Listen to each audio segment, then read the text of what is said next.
WhatsApp guys, welcome back to step academy. मैं मयंक पालीवाल, आपका accountancy का मेंटर। आज हम डिस्कस करने जा रहे हैं क्लास 12 अकाउंटेंसी से part B, analysis of financial statement का चैप्टर नंबर 3 अकाउंटिंग रेशियोज, जिसमें हम डील करेंगे क्या होते हैं लिक्विडिटी रेशियोज। तो आपको ऑलरेडी पता है बच्चों की अकाउंटिंग रेशियोज की अगर हम लोग बात करें तो इसे क्लासीफाई आप जब करने जाएंगे तो 4 टाइप्स के रेशियोज में हमें डील करना होता है।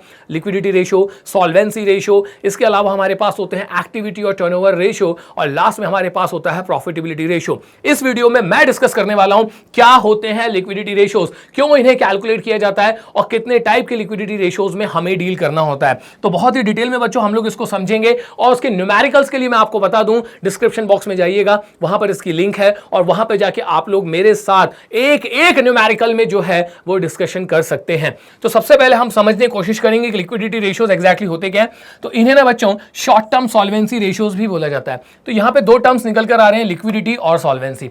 पहले आप समझ लीजिए सॉल्वेंसी क्या होता है। सॉल्वेंसी का मतलब होता है ability to repay your date.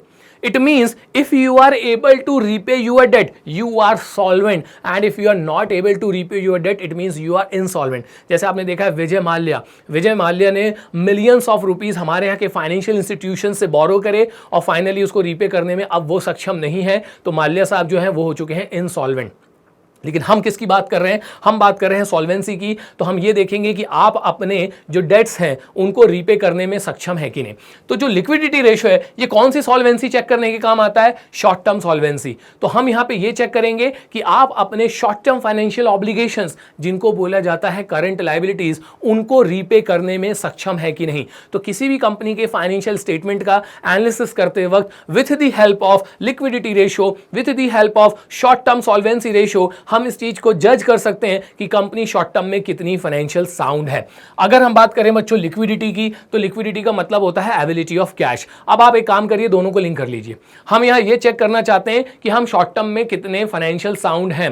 तो हम यहां पे ये चेक करना चाहते हैं कि हमारे पास इनफ लिक्विडिटी है कि नहीं, हमारे पास इनफ एबिलिटी ऑफ कैश है कि नहीं, कि हम उससे अपनी करंट लायबिलिटीज का पेमेंट कर सकें। तो यहां बच्चों मैंने डिस्कस कर लिया आपके साथ लिक्विडिटी रेशियो। यहां एक बार आप लोग और देख लीजिए, liquidity ratios are those ratios which are computed। Liquidity ratios उन रेशियोज को बोला जाता है जिन्हें क्यों कंप्यूट किया जाता है? To evaluate the capability. हम बेसिकली यहां पर इस रेशियो की मदद से कंपनी की कैपेसिटी को जज करने की कोशिश करते हैं कि वो अपनी शॉर्ट टर्म लायबिलिटीज को पे कर सकता है कि नहीं, जिन्हें बोला जाता है करंट लायबिलिटीज। तो इन शॉर्ट लिक्विडिटी रेशियोज की मदद से आप किसी भी कंपनी की शॉर्ट टर्म फाइनेंशियल पोजीशन को एसेस कर लेते हैं, जज कर लेते हैं, और ये पता लगा लेते हैं कि करंट लायबिलिटीज को पे करने में कंपनी सक्षम है कि नहीं।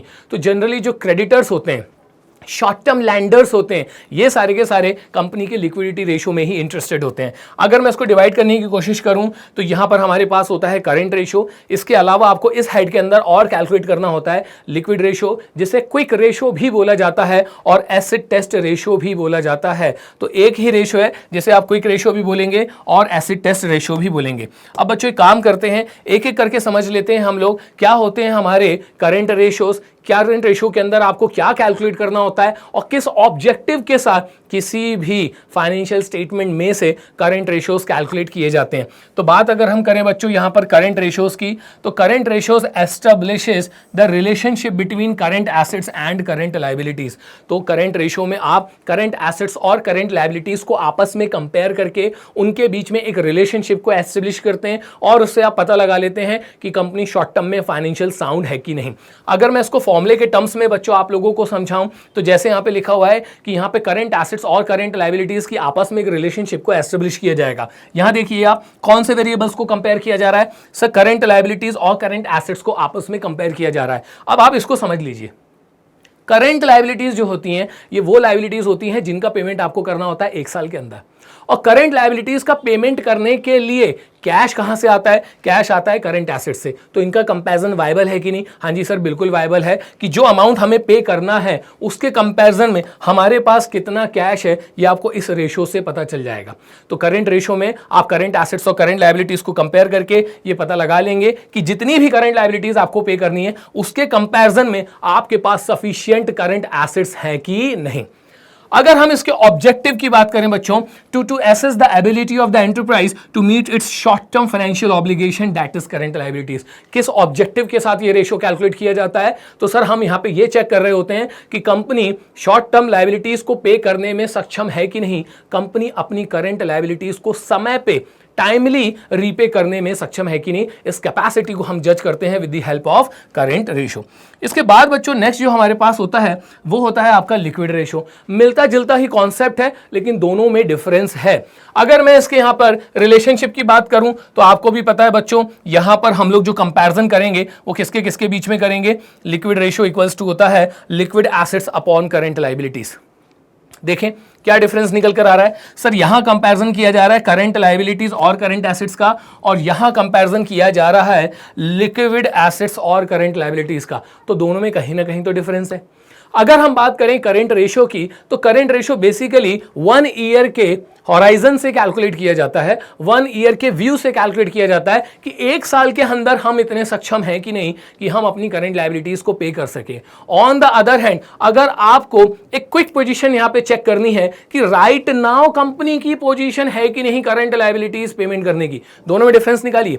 मैंने 1 साल का लोन लेके रखा है तो 1 साल में मैं चुका सकता हूं कि नहीं, एक बात तो यहां पे ये निकल कर आ जाती है। और दूसरा है कि मैंने अगर 1 साल के लिए लोन लेके रखा है तो राइट नाउ मैं उस लोन को रीपे कर सकता हूं कि नहीं। यही डिफरेंस होता है बच्चों करंट रेशियो और लिक्विड रेशियो में। तो करंट रेशियो की मदद से आप ये जज करते हैं कि साल भर में हम लोग अपनी करंट लायबिलिटीज का पेमेंट कर पाएंगे कि नहीं। ऑन द अदर हैंड जो आपके लिक्विड रेशियोज होते हैं उससे इमीडिएटली पोजीशन चेक कर ली जाती है कि जब भी ये लिक्विड रेशियो कैलकुलेट किया जा रहा है उस समय आप अपनी करंट लायबिलिटीज को पे करने में सक्षम है कि नहीं। यहां देख लीजिए, liquid ratio measures the ability of the enterprise to meet its short term financial obligation that is current liabilities. तो यहां पर भी कहीं ना कहीं लिक्विड रेशियो भी उसी काम में आता है कि भाई करंट लायबिलिटीज का पेमेंट कर सकते हैं कि नहीं। लेकिन डिफरेंस क्या है कि ड्यूरिंग द ईयर अगर मुझे चेक करना है कि मेरे पास 1 साल में सक्षम हूं कि नहीं करंट लायबिलिटीज को पे करने के लिए, उसके लिए करंट रेशियो की जरूरत होती है। और राइट नाउ करंट लायबिलिटीज को पे कर सकता हूं कि नहीं, उसके लिए बच्चों हमें लिक्विड रेशियो की जरूरत होती है। तो ऑब्जेक्टिव आपको लगभग दोनों के एक ही जैसे मिलेंगे, to assess whether the enterprise would be able to meet its immediate short term financial obligation. तो यहां हमारे लिए बच्चों सबसे इंपॉर्टेंट टर्म क्या हो जाता है? इमीडिएट, कि राइट नाउ मैं अपनी करंट लायबिलिटीज पे करने में सक्षम हूं कि नहीं। ये आप बच्चों कहां से पता लगा लेंगे? सर ये हम पता लगा लेंगे लिक्विड रेशियो से।